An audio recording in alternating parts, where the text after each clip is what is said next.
Security इतनी गहरी हो तो जाहिर है इसका कमर्शियलाइजेशन भी होगा। आस्था का व्यापार। $40 बिलियन।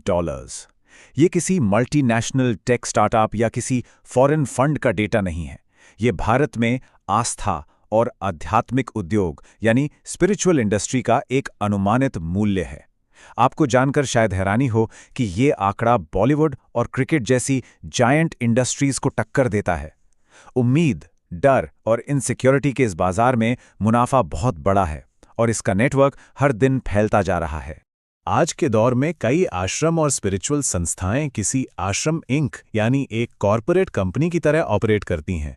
यहाँ detox programmes, expensive wellness courses और वीआईपी दर्शन का पूरा एक मेन्यू होता है।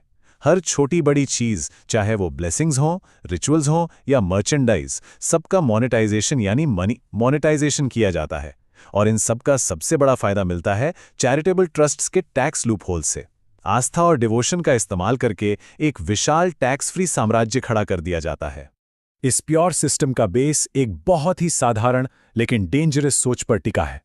अगर बाबा का आशीर्वाद मिल गया तो मैं एग्जाम पास कर लूंगा, और अगर नहीं मिला तो मैं पक्का फील हो जाऊंगा। ये अंधविश्वास किसी सच पर नहीं बल्कि एक फॉल्स बिलीफ पर टिका है। ये या तो आप में एक अंधा कॉन्फिडेंस भर देता है या फिर एक सुन कर देने वाला डर, और इसी डर का, इसी कमजोरी का फायदा उठाना इस इंडस्ट्री के लिए सबसे आसान काम होता है।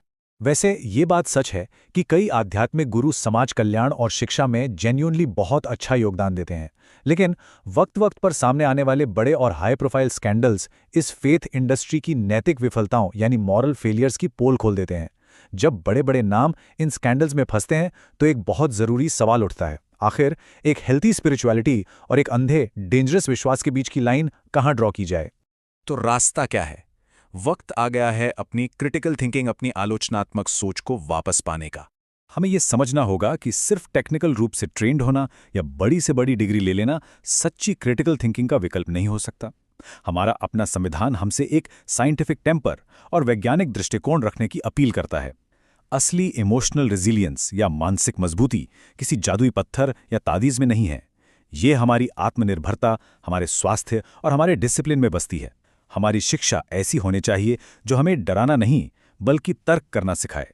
तो आखिर में सवाल हमारे और आपके सामने है, क्या हमारा आधुनिक समाज किसी भ्रम में जीने का वो आरामदेह रास्ता चुनेगा या फिर सवाल पूछने का, सच जानने का साहस दिखाएगा? अनिश्चितता और डर का सामना कर्मकांड से नहीं बल्कि लॉजिक, तर्क और हिम्मत से ही किया जा सकता है। आज के इस दौर की ये सबसे बड़ी चुनौती है और निर्णय आखिरकार हमें खुद ही करना होगा।